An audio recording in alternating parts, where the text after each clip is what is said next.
take you there.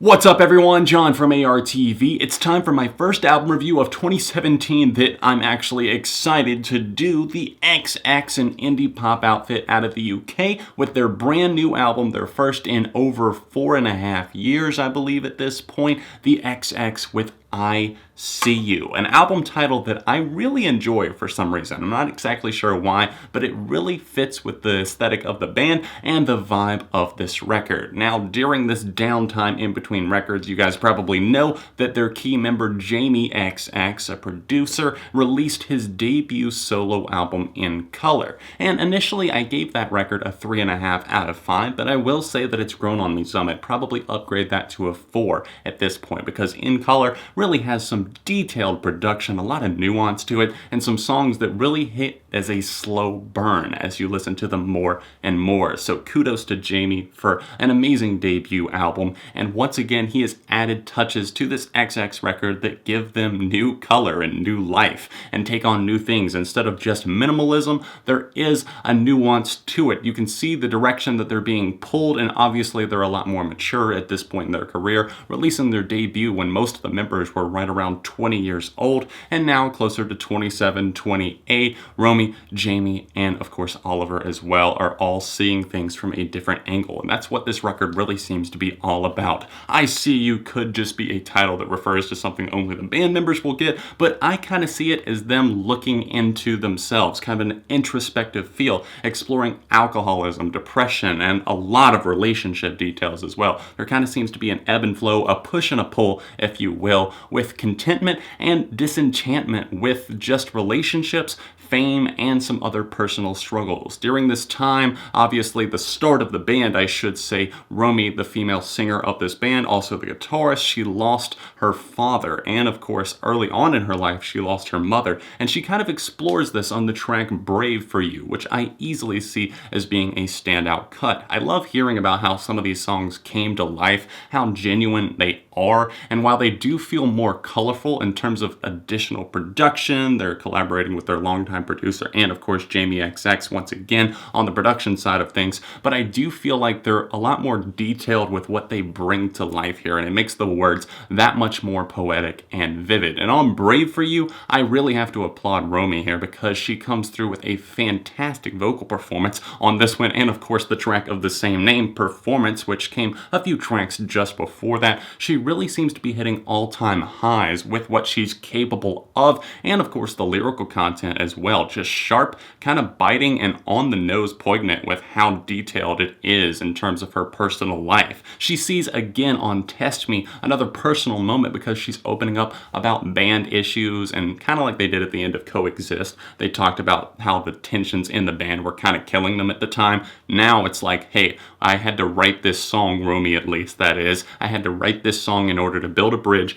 and get over it onto the next stage of the XX, and that explains a lot of the off time. Oliver, Sim, and of course Romy had a lot of tension during that time. Things were not good, and apparently Oliver knew what things would set Romy off, and he pushed her buttons a lot. And Test Me is one of those songs that is very laid back and minimal, once again reminding some probably of early XX material, but with its words and its instrumental outro, you can just really feel the tension rising. And obviously they've gotten past this, but this song is a key point in what made the XX continue, I feel like, because if tensions continued to grow, band members weren't able to communicate with each other, then the XX would have fallen apart. The sailing is smooth, if you will, people are moving on, and wounds are starting to heal, at least in regards with their relationships with each other. Now, in terms of other relationships, yeah, that's a bit of another story, because they go into intricate detail with how things are kind of falling apart and how they're holding on to the cracked pieces of falling apart relationships on some of these tracks. One that I call to mind would be A Violent Noise, where Oliver seems to be talking about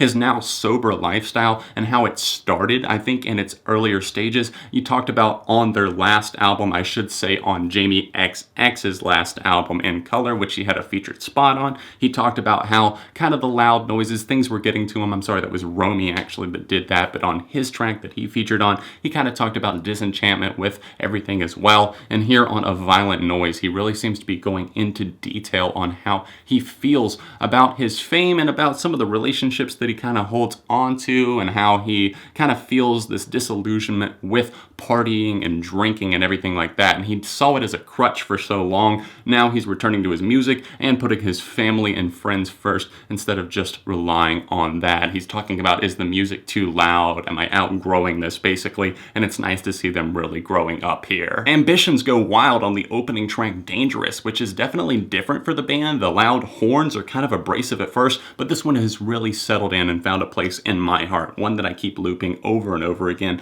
just to hear the details of the track. I really feel like you have to pay attention to super appreciate this moment here, and I feel like they really open things up on a winning streak. We get that one, which I think is fantastic, but even better than that, the track Say Something Loving, which was released as the official second single off of this record, and this one is just straight on the nose, very relatable to some experiences that myself and even my girlfriend went through in the early stages of our relationship. Say something loving, needing affection, not knowing exactly how the other felt about each other, and I love the kind of call and return, the responses from Romy and Oliver on this track. The voices are fantastic, really over the moon selling this track for me, and the guitar just very minimal, kept to its, little roots there. You can see traces of early XX, but also the production is phenomenal. Jamie XX is just an absolute genius all throughout this record in terms of its production choices and styles. They really took their time perfecting this album, and that absolutely shows here. I love the sample at the beginning of Say Something Loving as well. You see that here. That's something new for the XX sampling in general, and obviously the lead single on the record, On Hold, as well. That's another one that is easily a favorite for me. I love the track the first time I heard it, and I cannot stop listening to it a couple of months later. On Hold samples that classic Hall & Oates track that so many have grown to love over time, and they really cut it up and make it work here as kind of the chorus. It's almost a post-chorus of sorts,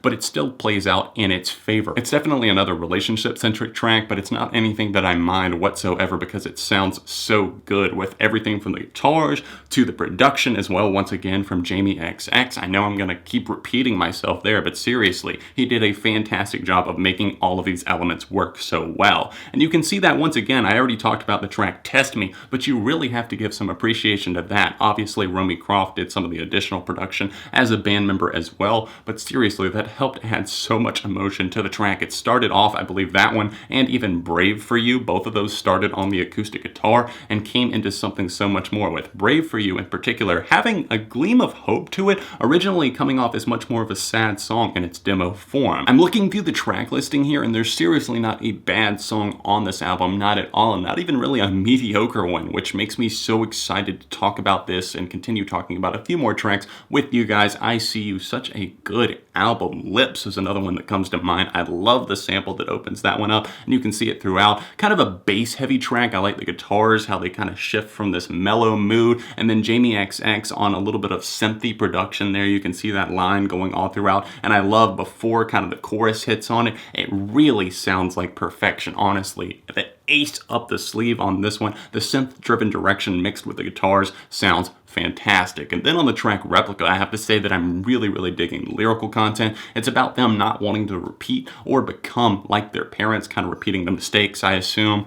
And they're talking here kind of in detail, sharing their thoughts on how they feel like in some ways they did turn out just like that, but realizing that they're still very young and they still have time to correct this. Obviously, the members of this band have been going through a lot of personal changes, a lot of struggles during this time, but they're also coming to these realizations, kind of waking up, if you will. I will say that this one is one of the least interesting in terms of like the production and just the musicality of the track, but I don't feel like it totally lacks direction because the song has a purpose, it has a heart, and I love that about it. I Dare You is the final song that I haven't given a mention to, and since I've talked about all the others, why not give it a brief discussion here? I don't have a ton to say about this one. It is probably my least favorite if I had to highlight one. I know that's probably an unpopular opinion. They debuted this one on SNL back in November. I actually did not listen to it at that time. I waited for the record and only heard On Hold before the album came out. And I'm not exactly sure why this one isn't necessarily settling in with me like the others. It just feels a little bit more limited in what it has to offer. It doesn't bring as much of an urgency to the table. There are vocal moments that I really appreciate about it, and even some of the lyrical content, but it also feels a bit like a rehash and a bit